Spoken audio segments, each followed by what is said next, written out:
Good morning, guys. Okay, so today we want to talk about Bitcoin and the bull market uncertainty that's currently floating around. The reason I'm saying that is there's an exceptional amount of players in the space saying all-time highs, we're going to push higher, we're going to push higher, push higher. And then there's crazy people like me saying that I am shorting. So why am I in this current Bitcoin short? Why I think that today's PCE figures that's going to be dropping pretty soon is going to be changing, should set the trend for a weekend rally or weekend pump or dump for that matter, and how this impacts in relation to the GDP figures and the fact that the odds, the betting man on the federal funds rate has just suggested that the chances of a fund rate cut is lowered, and then yes, why not look a little bit at gold and a few other altcoins that's currently outperforming Bitcoin consistently. So if this tickles your fancy, hit the like, hit the subscribe, and if you're new to the channel, say hi. And to all the OGs, all the regulars, say hi. Let me know where you're tuning in from. I'm gonna start get going on BTC Short. Okay, so my Bitcoin short was given to you guys on the basis that we were looking for hidden bearish divergence. I explained to you guys many times around that hidden bearish divergences, there's no silver bullet, magic bullet in the market that tells you exactly what's going to happen. You have to be in the game, play the odds. And just like it lost footing here, we're doing exactly the same and we're trying to go short. Now, I shared the short with you guys live at 107,800 yesterday. Now, remember, guys, there's no financial advice. I can purely just lay out the probabilities and share what I will be doing statistically to try and make money as I trade for a living. Okay. Now, to take a little step back, the reason I am bearish at this stage is because of this big fractal that's playing out. So this is the previous Bitcoin high. And as you can see that as the market moved into BTC, into the stalling pattern, but Bitcoin basically looked exceptionally bullish, but it just didn't reclaim any new highs. We had strong bearish divergence in the market. And once we lost a critical support level, which was sitting at around 61,000 at that stage, the market sold off quite aggressively. So if we re-look at this now in today's time, we've got Bitcoin that rallied up significantly, created strong bearish divergence, just like we did in the past, the initial one. Okay, strong bearish divergence there. And we created yet another strong bearish divergence like we did there. And at this stage, we're fighting to stay above $106,000 per BTC.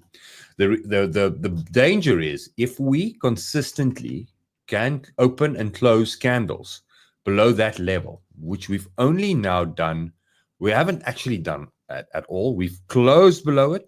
We've opened below it, but we have not closed this weekly candle below it. But if we can do that, it will then cement in that more downside potential is going to be coming our way, statistically. Now, we're fighting at this stage. So all eyes will be on Bitcoin on the weekly time frame. And the betting man in me is still holding on to my short. I'm about $3,000 in drawdown with the short. I was way more in drawdown yesterday.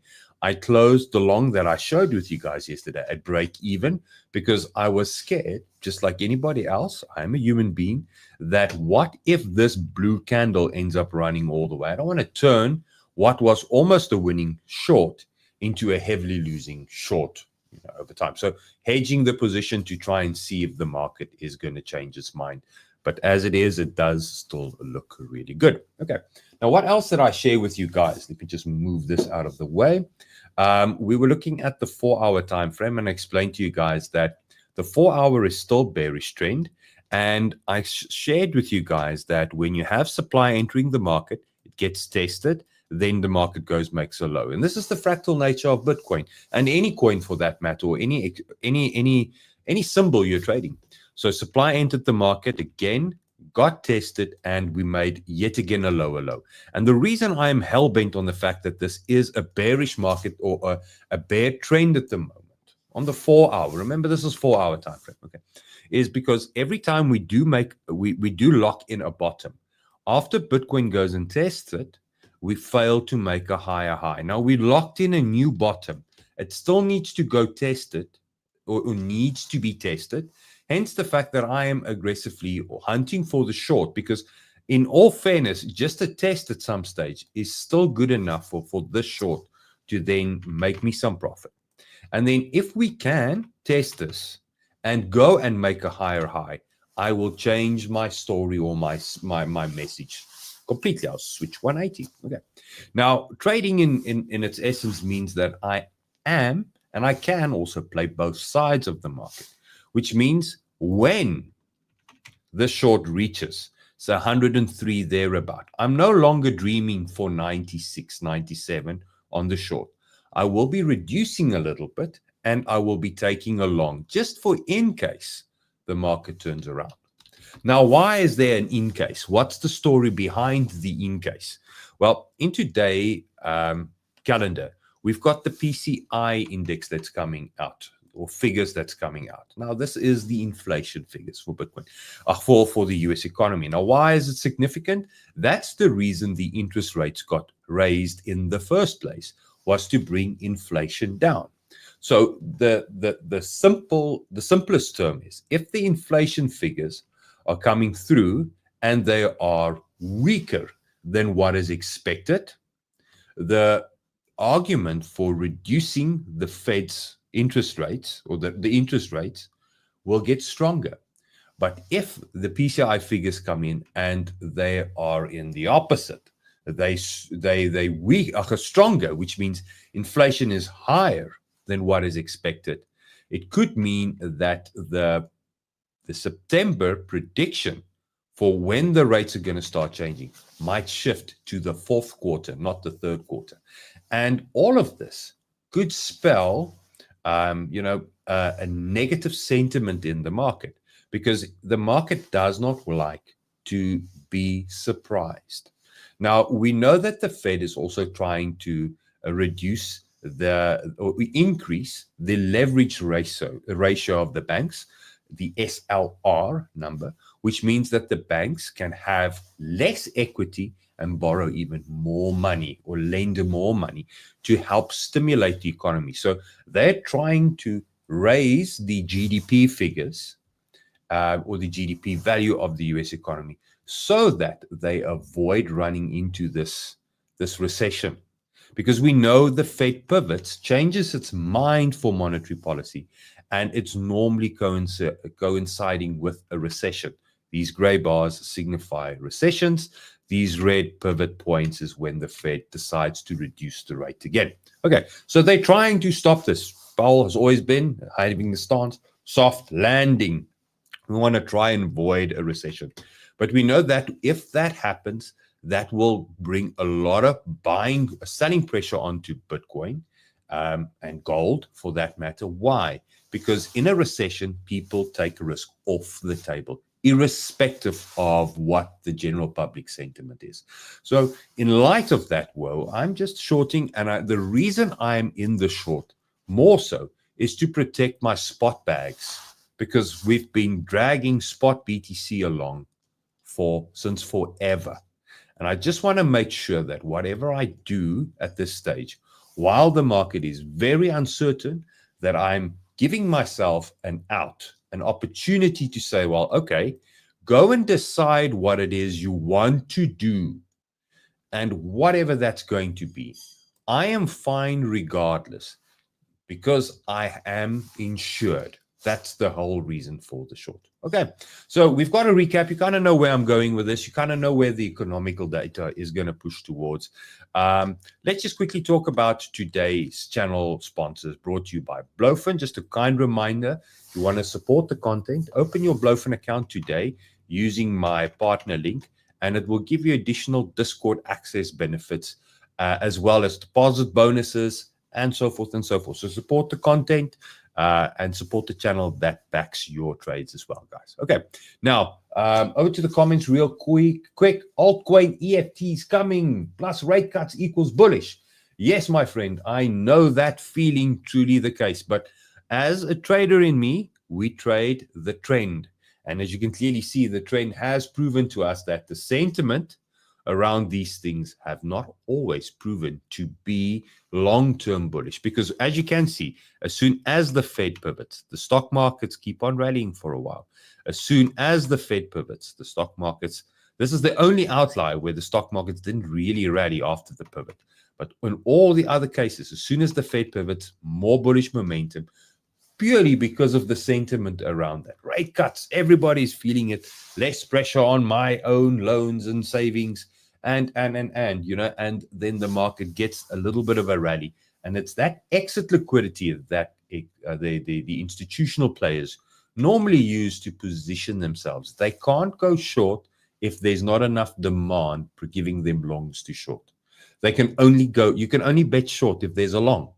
So if there's no longs betting long, there's no shorts taking the other side of the market. It's as simple as that. Okay, so Neil, well spotted. And yes, ETFs everywhere being announced for Ethereum, for Solana, Cardano, and I've been keeping an eye on those things. But in all fairness, my core essence, my core responsibility to myself is always just to trade the charts. News is a lubricant in the end of the day. The market always tells you what it plans to make happen in advance if you look at the charts. And then if the news supports that, it decides whether it's a big move or a small move. Okay, that's it. Okay, now altcoins outperforming. This is it's a section I kind of left alone. I didn't look at alts for forever, but when I look at BTC in the last 90 days, it's up about 27%. It really had a horrible dump a while ago.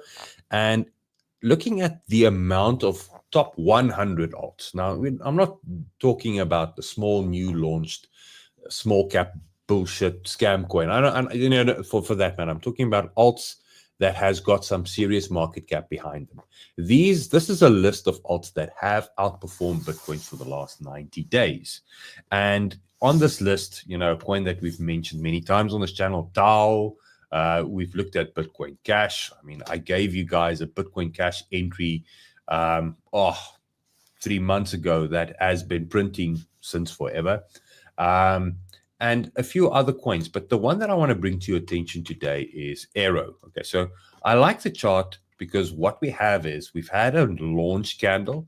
We've had a long bearish trend. We've changed the direction of the market. We've gone through accumulation and we've gone through the steps. Shakeout, trend within range, and now we're trying to test the upper end of the range. So Arrow for me, I think, is a really good coin that has some more upward potential. So on the flip side, say my Bitcoin short prediction fails. Neil, I'm betting that it does with you in a way because I still have my spot. Okay. So say that this fails and Bitcoin decides to do what I hope it will do. Let's put it like this, and that is cross the red line. When we cross the red line after we've established where divergence should occur, when we cross that red line, then normally we say the market's going to go on higher. So what we need to do, let's just remove that line, is go to where we are now. Here we had the previous time when there was divergence. Okay, so 78. I was cautiously warning everybody again, just like now, hey, maybe it's going to turn. And when you cross the red line, you say that there's going to be more. So if Bitcoin decides to cross the red line again, coins like Arrow and the rest of the coins on this list will probably be the better positioned ones to give you the most amount of gains and maybe set us up for this mythical alt season, which I also fell trapped into many times, saying that it's going to happen now. Dominance is at 60%. It's going to happen now. Dominance is 62%. Now the trending, talk on Twitter is it's going to happen now. Dominance is at 70%. But at the end of the day, I think there's just too many alts. It's too easy for alts to get onto exchanges nowadays. It's just saturated the space to a point. It's gone crazy. 15 million alts to choose from. Come on, it's impossible.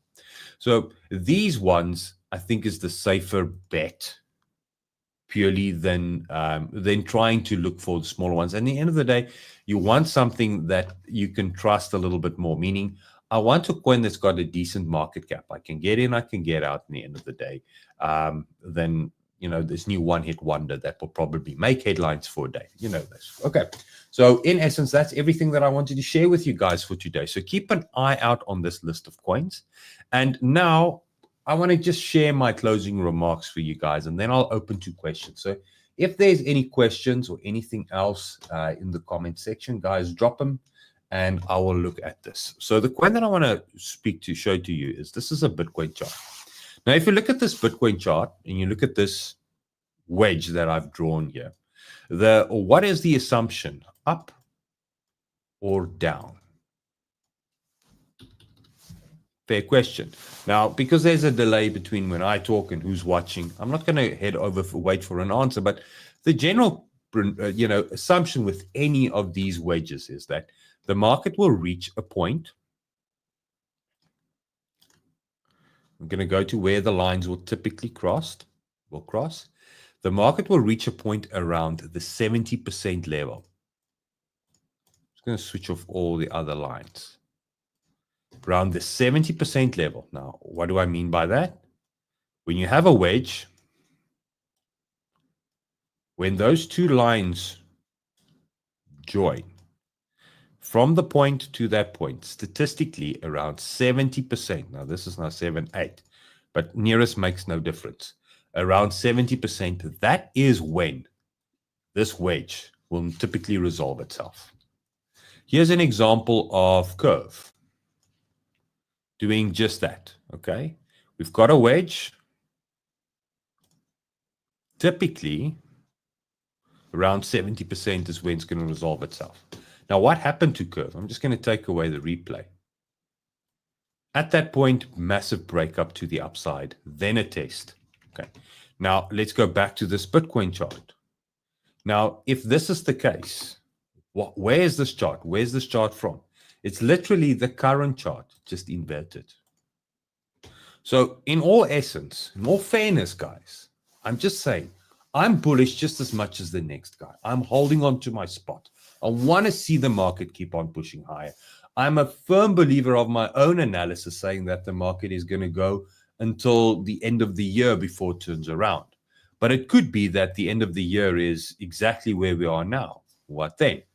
And so, as I always say, this channel, we don't predict. I don't give financial advice, but I do take things one support level at a time. So I'm saying, if this is the case, and I invert this, it is a fair assumption that this is also a possibility, just like what happened with curve, just like what happened with all the alts, and that what happens with a pattern like this, narrowing of a wedge. So, the betting man in me is saying, Bitcoin where it's at, maybe there's chance for a little bit more of a pain. The ETF pump did wonders, but maybe whoever got in on the ETF pump, now they're the majority. If they're the majority, maybe they need to get tested. I'm going to leave that with you guys to mull that over. Okay. Remember, get your BloFin. Come join me in the Discord. It's as simple as that. Over to your comments. Okay. So that's why I'm in my short. That's why I'm holding this position. I am sticking to my guns. Okay. Let's see what we have. Cam said, okay. Would you mind, if you have time, checking out XRP? To be clear, I'm in from near $1 and happy to ride the wave, but what is your take on it? Okay, so we can do that. Let's have a look. I typically don't do requests, but I kind of opened the door this in by being vague with sending questions. So let's look at XRP. Let's just quickly see where do I have it on my list. It's not even on my list. Where did I move it to? Okay, well, let's just do this. XRP. Do it this lazy way. Okay, I'm going to do it like this. Okay. My take on XRP. The first thing that I'll do is I'll use XRP and I'll switch to a weekly time frame. We can clean this up a bit. Okay. And I will switch on the Trendscope indicator. You can go get the indicators for free, guys. I created it for you guys for free. Now, the rule with the Trendscope indicator is that it looks at the market from a short-term point of view Short term, support is above momentum, which is above trend. Now, if you want to switch that on, you go to settings, you go to status, canvas, scales and lines, sorry.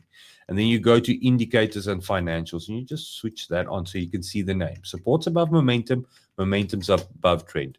So from the weekly time frame, it's bullish. Same as Bitcoin, weekly time frame, I still want to see that bullish. But as soon as we start moving into the daily time frame, you can see that it is confused. It's in a kangaroo space. So it's 50-50 basically, whether this thing's going to break up or down. Now, what do you think is going to be the deciding factor for this? More so Bitcoin or XRP fundamentals on itself, And Bitcoin typically up till now has been has always been the tide that rises all the ships in the harbor. And it means that, if Bitcoin remains bullish and we find Bitcoin breaking through that red line, yes, there's chance that XRP could build a base here. But from a daily point of view, it will probably need to see more downside first before it can have any upside. Because what technically is bullish here that will bring in fresh money? And will fresh money literally buy right now? Or will fresh money say, I can clearly see that there was excessive gains at some stage again, so maybe I need to wait for some of that to come back so that I can buy a bottom? Because we all want to buy low and sell high. Okay, so Cam, I hope that kind of helps you with a sentiment, a way to look at it. Then you can look at this thing from a long-term point of view. You can see that even long-term now, the stance has changed in that same way, is that it is becoming a kangaroo coin. It is chopping around looking for liquidity. It's no longer trending. Okay. You want to know a little bit more on how the Trendscope indicator works, maybe, Cam? What you need to do is just go to my Discord, and you'll see there's a channel that says how to use tools. If you click on that, you can scroll down and you can see there's a Trendscope indicator. There I give you a complete breakdown of all the filter sets in the indicator and how it works by guiding you to look at this thing from a short, medium term, from a range-bound environment, all the way to even a built-in trade setup, the scalper that's in there. So that should do you be a handy little tool for you to use. Okay, right. In addition to this, you can also head over to the buddy indicator if you want, and you get access to this indicator if you've got a BloFin account with me. Okay, and what you can do, let's just bring in XRP again and switch over to the buddy indicator. So I'm going to switch that on, and the buddy indicator basically generates by looking at the market sentiment, longs and short signals, if you would say that. Okay, so enter between the purple line, TP at the green. Enter between the purple line, TP at the green. And it comes with a trade guide that tells you which setups to use in which environment. Because the indicator cannot say to you, well, we're clearly very bullish, don't short. If it picks up the short condition, it will short an extremely bullish move, irrespective. So it cannot judge sentiment. That's why the trader guide is there, so that you can look at it and say, okay, right, clearly it's giving me another long, but what environment is there? So that just guides you so that you end up looking at it. Now, on face value, if you don't use the trader guide, it's got about a 65% success rate on trades, and if you do, you can increase that considerably depending on how vigilant and how diligent you are with your pre-market research. Okay, one more question, and then we're going to end off. Let's see, Kevin, let's see, does Bitcoin move where we see liquidity on coin glass, or it's just a mirage? No, it's truly the case. The fact is, anything regarding any liquidity, and I don't have anything open right now, which is it's just unfortunate for the explanation that I'm trying to make. But let's just do this. Let me load something. Let me load it. Give me a sec. I'm going to be quick. I'll be quick.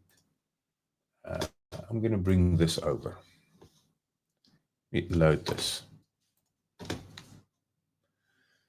Do point and figure. Now, point and figure is a Wyckoff way of hunting for liquidity. So these candles don't print in the normal way. They look at a block pricing of a specific asset and then locks in if the price moved within that block more than the block value. Meaning, if a block is $100, every one of those circles will signify $100 worth of price movement. If the price moved $99 and turned around, there won't be a block. Okay, so it tells you where the volatility and the liquidity gaps are in that way.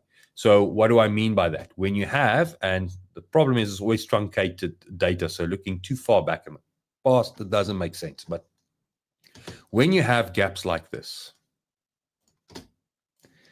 you can always say to yourself that price is going to go and look for that in the same way that your question is saying on the liquidity grabs, because you will probably find that this move, just purely physics, physical, this is the actions. Guys were looking at the market. Nobody bought here because they were uncertain. Okay. That's large money. That's not retail. Okay. Nobody bought there. And then it made a higher high, and then it made a secondary test. Nobody in the market taking action. Okay. So the bus is empty. It can move, and it moves. When it starts moving, all of a sudden, everybody's saying, hey, this thing is bullish. Maybe we need to buy. And then they buy. So where's the stops going to be for everybody that's trying to get in on the next alt season or the next bull run? Sitting in this area at 104 all the way back to 103. Typically where we wanted to short the market. Okay. And that's why good sell zones, when they fail, will always turn into good buy zones. Typically. So that's just typically what the market's going to do. So now liquidity is sitting here. There's orders in the market here. And the market's hunting for liquidity at the moment. You can see that in the nature of the way that the candle is printing. If we zoom in and let's maybe just switch off all the lines. And this is, let's just get the right BTC chart here. Give me a sec. You can see that in the form that if I go to a 4-hour time frame, look at the amount of overlap within that candle. It's just hunting for liquidity. So in the hunt for liquidity, all that this is doing is it's just driving price again into these pockets. So those liquidity heat maps and everything you guys see is basically it's a cheat sheet to kind of know where people are trying to protect themselves. Because what do you do when you take a trade? You try and put your stop where most people won't put their stops. But if everybody's got the same game plan, it shows up in the heat maps. And then liquidity just is going to go and grab it. So I hope that kind of gives you a little bit of an answer there. Okay. Right. So yes, I'm trying to be as neutral as possible, Cam. And at the end of the day, it is exceptionally hard in a space where there's a lot of noise and reason to be bullish and a lot of noise and reason to be bearish at the moment. So the best that we can do is try and take things level by level. Let the technical analysis speak for ourselves and understand that major news events and events like these will act as lubricant for whatever the narrative is at this stage. So if this ends up being the wrong kind of direction for the figure, so the inflation comes back and it is higher than expected, the rate cuts are going to be turned off or postponed, and the market might just say, oh, hell, this is not good. They got it wrong. And then it will dump even harder. If the rally is because of this, then it might signal a reason to buy. People always want an excuse to take action. And that's why we need to take these things level by level. Okay, there you have it, guys. Thanks so much for taking the time with me today. 165 people joining in live. I don't know how many people, 26 viewers on YouTube. Guys, send me a like, hit me, do me a solid, share the content. Let's help grow the community. Even if you're on Twitter, retweet the thing. Please do me a solid. Thanks so much, and get your BloFin account today. Come trade with me in the Discord today, and get access to the buddy indicator. Everything will be in the navigation channel. You can go there, click on get partner role, scroll to the BloFin, claim your BloFin role. I've got a breakdown of everything in there. It opens a one-on-one ticket so me and you can chat. If there's any questions, nobody else can see the messages. Just guys, have a lovely day. Enjoy your weekend, and hopefully for everybody's HODL bags, my short gets stopped out. Okay. I'm betting on your side, but if the case, make sure that you're protected and you've got yourself hedged to a position, because there's no guarantees, guys. And then, yeah, if the figures fall on the wrong side, we could see this big crash over the weekend. Okay, that will bring new opportunities, new longs for us as well. There's always a flip positive side to this. Cheers, guys.